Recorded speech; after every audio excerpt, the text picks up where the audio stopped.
Dear brothers and sisters in Christ, peace and joy be with you. In a short while, we will be listening to the reflection from Father David Lemevo of the Missionaries of God's Love. Let's be open to the Holy Spirit and prepare our hearts, so the Word of God will dwell richly in our lives today. Thy word is a lamp unto my feet, and a light unto my path, and a light unto my path.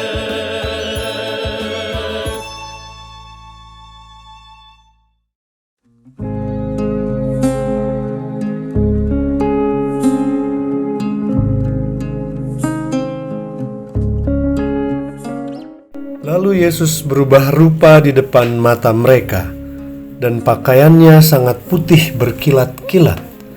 Tidak ada seorang pun di dunia ini yang dapat menggelantang pakaian seperti itu. Maka nampaklah kepada mereka Elia bersama dengan Musa.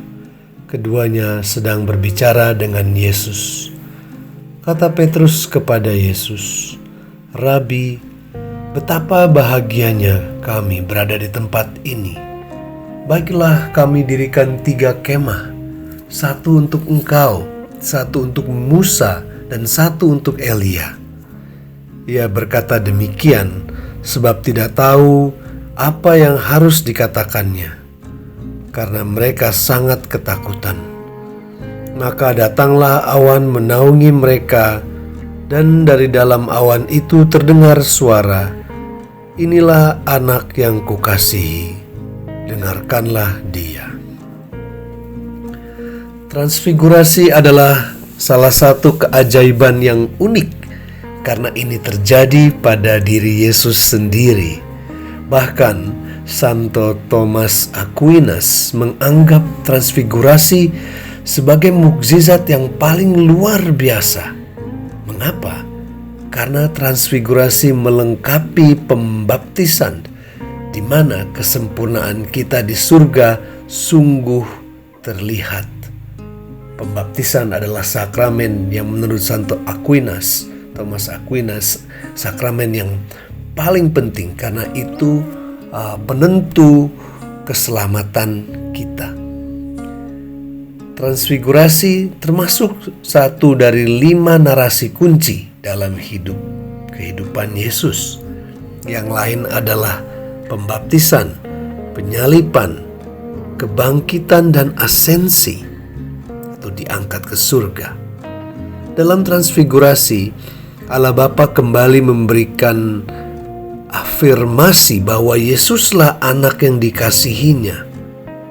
Jika para murid masih belum yakin saat mereka mendengar suara Bapa pertama kali sewaktu pembaptisan, maka pengalaman kali ini akan meneguhkan identitas Yesus sebagai anak Allah.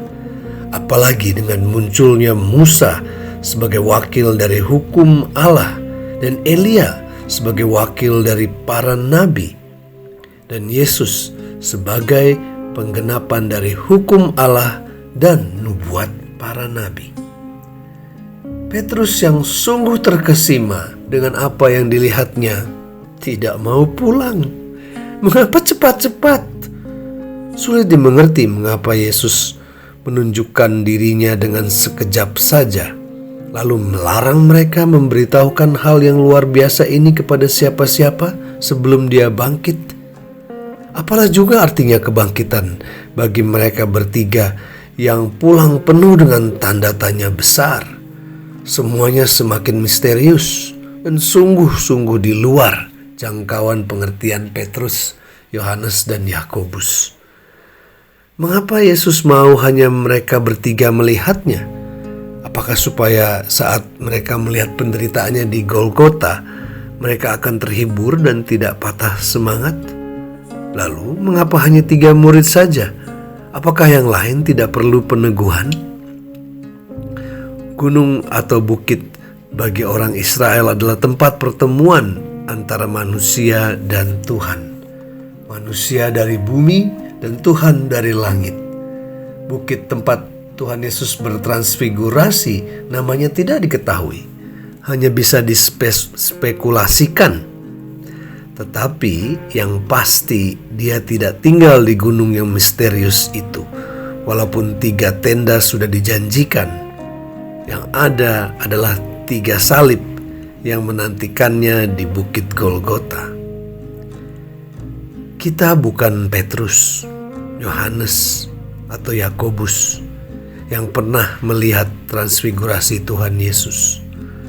Semua yang saya jelaskan ini hanya gambaran yang tidak sebanding dengan kejadian yang terjadi. Tapi ada sesuatu yang indah, visi yang luar biasa yang membuat Petrus, Yohanes, dan Yakobus takjub sampai tersungkur. Apa yang terjadi? Yesus tidak berubah, tetapi rupanya berubah menjadi berkilau-kilau dengan cahaya.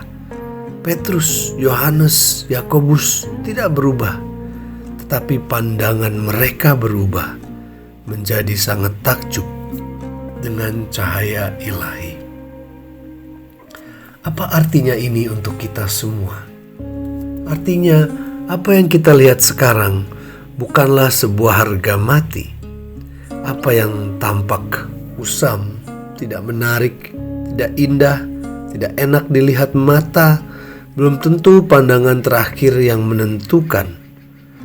Perubahan rupa Tuhan Yesus mengingatkan kita bahwa itulah rupa kita yang sesungguhnya di hadapan Allah. Jika kita terus membuka diri pada cahaya Allah dalam setiap kegelapan hidup kita, niscaya kita akan juga berubah rupa karena cahayanya yang menyelubungi hidup kita selalu. Marilah berdoa. Ya Allah Bapa yang Maha Indah, terima kasih atas putra-Mu yang memberikan kami harapan akan keindahannya. Tetapi kami bukan Petrus, Yohanes, atau Yakobus yang pernah melihatnya. Kami ini benar-benar buta akan keindahan surgawi. Belum pernah ke sana, belum pernah melihatnya. Kami ini miskin.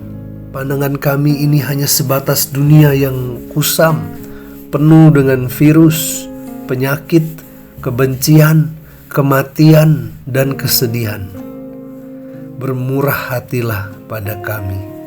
Berikanlah kami juga setetes kelegaan seperti yang mereka alami, sehingga saat menjalani salib kami tidak putus asa tanpa sebuah visi yang nyata bahwa ada hidup yang indah dan kekal bersamamu di surga. Amin.